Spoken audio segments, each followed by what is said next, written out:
Assalamualaikum warahmatullahi wabarakatuh. Alhamdulillah, alhamdulillahirabbil alamin. Assalatu wassalamu ala asrafil anbiya'i wal mursalin sayyidina wa maulana Muhammadin. Asyhadu an la ilaha illallahul malikul haqqul mubin.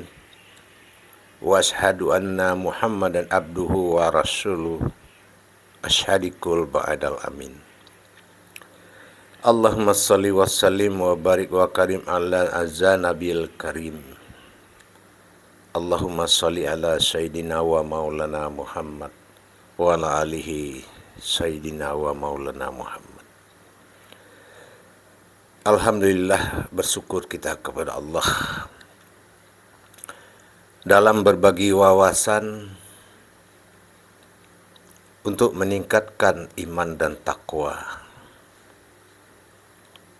dalam tujuan ma'rifatul haq, mencari sebuah kebenaran, mabrurnya sebuah ibadah, mustajabnya sebuah ilmu, barokahnya sebuah ibadah.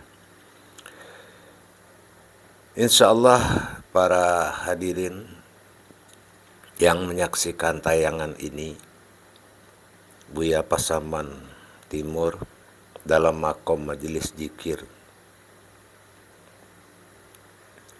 Ma'rifatullah.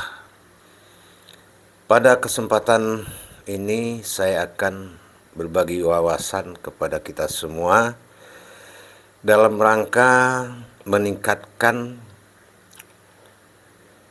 yaitu sebuah kebaikan menuju kebenaran dalam memaknai tentang kodrat alif pada tingkat makom dan derajat ilmu, yaitu A, I, U.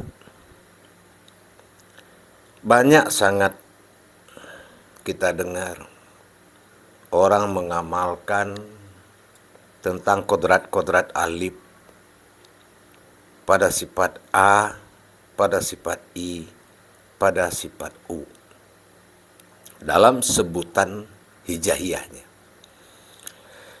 Di sini saya akan berbagi pengalaman asal tidak menjalankan sebelum mengerti wawasannya.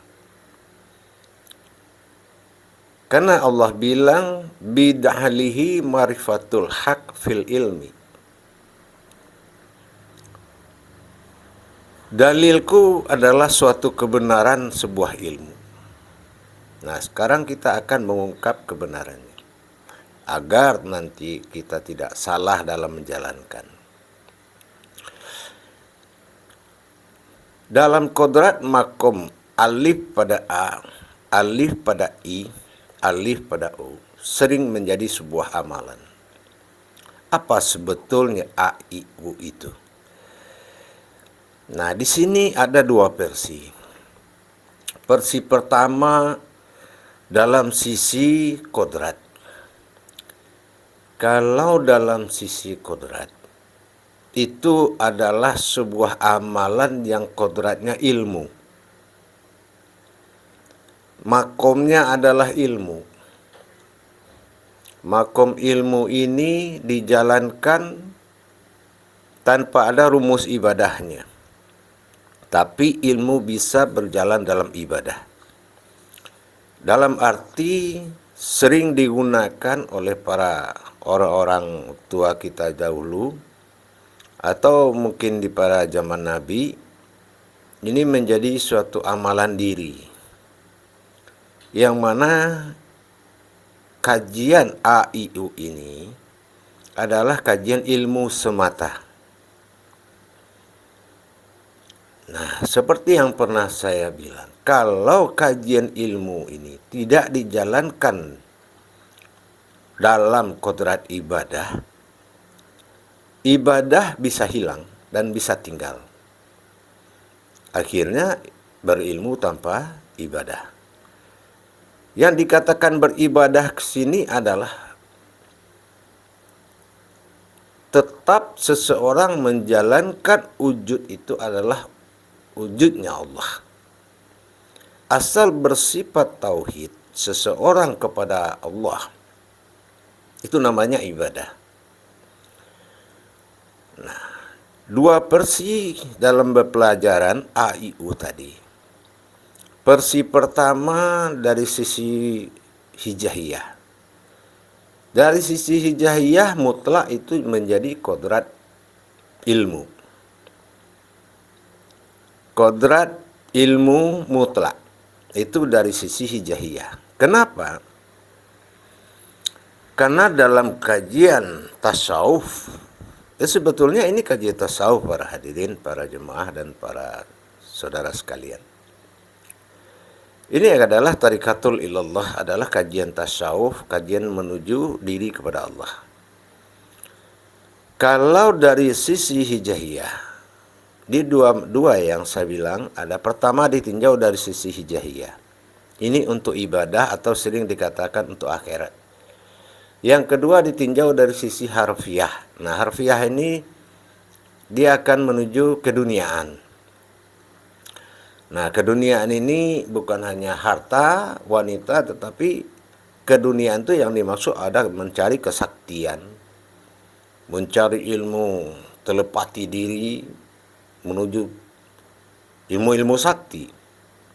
Nah, ini tingkatnya keduniaan. Nah, ini yang sifatnya harfiah. Tapi kalau sifatnya hijaiyah, A, I, U ini akan menjadi suatu ibadah, yaitu ibadah kodrat kepada Allah. Nah, di sini kita akan bicarakan satu persatu, yaitu mengenai kodrat ibadah atau kodrat daripada hijaiyah. Kodrat di hijaiyah ini adalah amalan seseorang yang ingin tenggelam di dalam alif. Nah, ini yang dimaksud dengan AIU. Tenggelam dalam alif Allah itu disebut ah. Nah, ah ini adalah makomnya adalah zat Allah. Zat Allah ini pada tempatnya di dada. Nah, yang kedua adalah ih. Nah, kalau alif it Allah, nah makomnya adalah ah, zikirnya adalah ah, posisinya adalah di dada. Nah, yang kedua adalah alif Ahmad, masih dalam A. Alif Ahmad disebut dengan ih. Nah, ih ini adalah batin.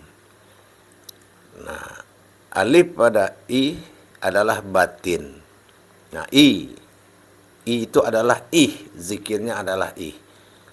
Nah, kalau zikir ih itu adalah zikir batin atau zikir rahasia, sir. Nah, yang ketiga adalah alif Adam. Nah, alif Adam ini adalah U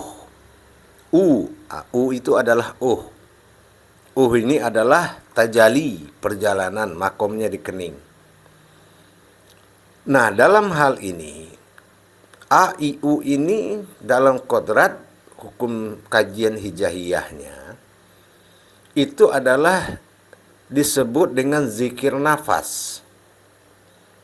Nah, ini zikir nafas akan terus menuju zikir tanafas, ampas, dan nupus. Nah, ini sambungan yang akan dijalankan dari zikir AIU tadi. AIU ini akan terus menuju zikir batin atau dinamakan zikir napas, tanapas, ampas, dan nupus. Nah, AIU ini apa? A ini adalah zat, ih itu adalah sir atau batin, sementara ini adalah kodrat sir atau dikodakan tajali atau rasa. Nah, jadi kalau zat dan batin, diri zat dan diri batin ini bertajali hidup dalam diri sifat, inilah mendirikan diri sifat. ih, itu adalah intinya kita harus berpengalaman dan mengetahui tentang menjalankan ih, begitu. Kita harus ada pengalaman tentang ih, bagaimana menjalankan itu tajalinya seperti apa, itu tajalinya seperti apa. Ini kita harus paham. Baru kita memiliki sandaran ma'rifat terhadap 3 kodrat tadi. Ada zat, ada batin, dan ada rasa, sir tadi. Nah, jadi ada rasa mendapatkan diri halus. Nah, inilah itu, mendirikan diri sifat. Jadi AIU ini adalah potensi alif Allah dengan Nah, ini harus paham bagaimana mentajalikan tadi. Ih dan Ini saya membuka wawasan. Nah, padahal kita tahu ini adalah kelenyapan seseorang ingin lenyap di 3 kodrat. Lenyap dalam kodrat Adam, lenyap kepada Ahmad, dan lenyap kepada Allah. Kalau Adam sudah lenyap kepada Ahmad, Ahmad lenyap kepada Allah, siapa yang tinggal?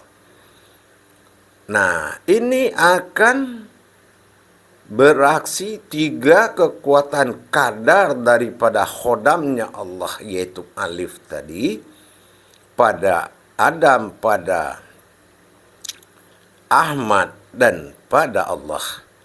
Jadi 3 kodrat ini akan membuat seseorang lenyap di dalamnya. Kalau kita sudah tahu apa lenyap di dalam kodrat Allah, lenyap di dalam kodrat Ahmad.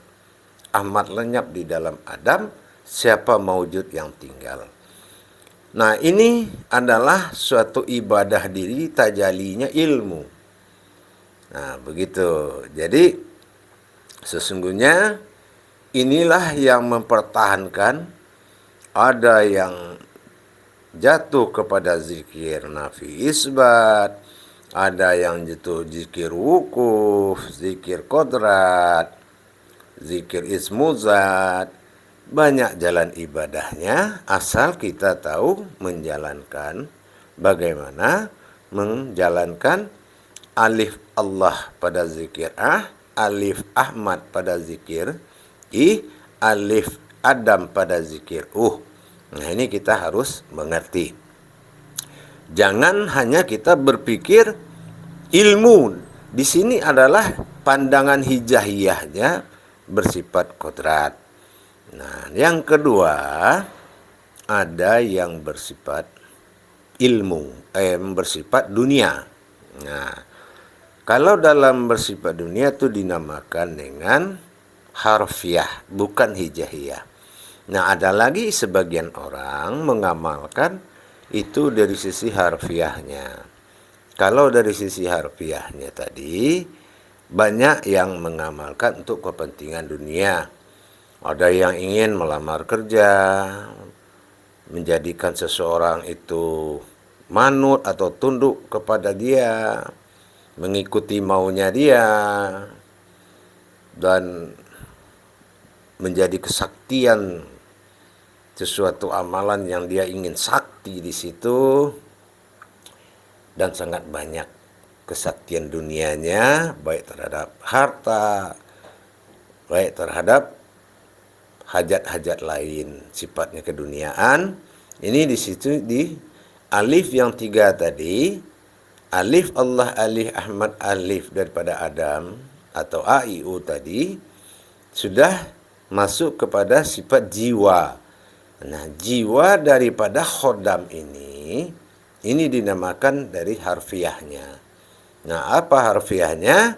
Alif di sini dikatakan alif bakah pada alif kasroh pada i, dan alif domah pada u. Nah, bagaimana bakah, domah, dan kasroh ini tadi berbuat dikala menjadi u dalam posisi kasroh dia, dikala dalam posisi i Nah, dalam posisi udomah dia dan kasroh berupa nurnya dia dan mewujud dunianya adalah berupa wakah pada A. Ini kepentingan dunia. Nah, ini pun cara mengamalkannya itu ada. Jadi kalau memanggil derajat alif pada bakah, derajat alif pada kasroh, dan derajat alif pada domah, itu memiliki cara gerakan-gerakan tertentu, gerakan-gerakan khusus cara pemanggilannya melalui nafas. Nah, seperti itu. Jadi ada cara pemanggilan terhadap 3 kodrat tadi kalau untuk kepentingan keduniaan. Jadi begitu para hadirin, para jemaah semuanya, kita harus melihat kebenaran daripada apa yang kita amalkan. Jangan hanya melihat hasil yang kita amalkan, tetapi kita dalam salah dalam menjalankan. Makanya kita harus bidahalihi marifatul haq fil ilmi. Jadi kita harus melihat kebenaran ilmu itu ada pada dalilku sendiri, kata Allah. Nah, di sini kita harus belajar banget mengenal lebih dalam. Nah, seperti yang saya bilang tadi, 3-nya aras Allah dalam diri, alif 3 maujud dalam diri. Di mana posisi dalam dirinya?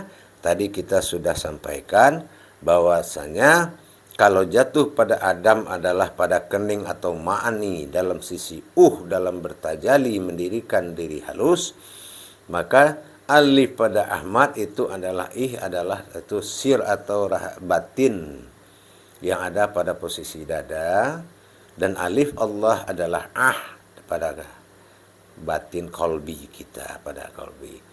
Nah, itulah kalau sudah kita tahu bagaimana posisi yang 3 itu lurus ke bawah, maka dunia ditahan oleh sifat alif adamnya, maknawiyah diri, berdiri pada kening, alif 1 berdiri. Apa mau lenyap di situ, maka duniamu akan dipertahankan oleh Allah dengan segala keinginan. Yang kedua itu alif Ahmad. Nah, di sini adalah sir, yaitu pada dada kita. Disinilah diri halus untuk beribadah kepada Allah atau dikatakan diri sifat. Nah, yang ketiga itu adalah alif Adam. Nah, inilah sir rasa yang akan menjadi suatu tauhid siriyah itu. Bagaimana kita mendapatkan rasa dari Allah dalam menuju lenyap dalam sir usir. Nah, di situ rasa dan rahasia, lenyap dalam rahasia dan rasa.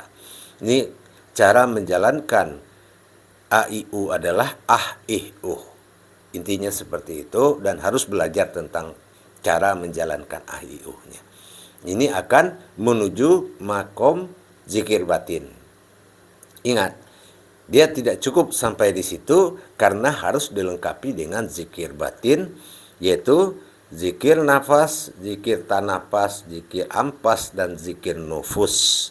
4 zikir batin ini akan menjadi dasar kesempurnaan daripada amalan AIU. Demikian kira-kira, mudah-mudahan bermanfaat para hadirin dan para jemaah. Kita boleh tahu, tapi kita lebih faham, bukan hanya tahu.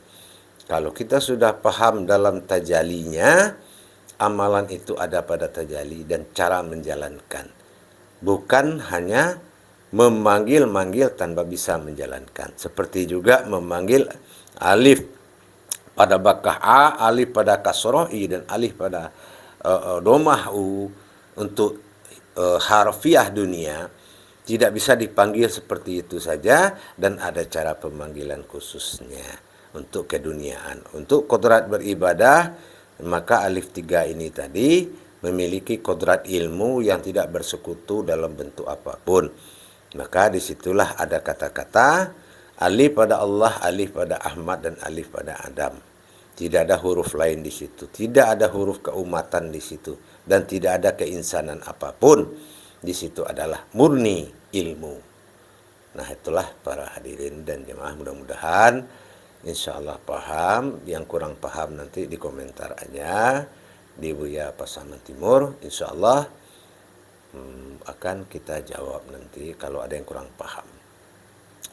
Baik para hadirin, para jemaah yang menyaksikan tayangan berbagi wawasan ini dalam makom Buya Pasaman Timur, Majelis Zikir Ma'rifatullah, mudah-mudahan kita selalu membimbing segala ilmu yang berbentuk tauhid kepada Allah.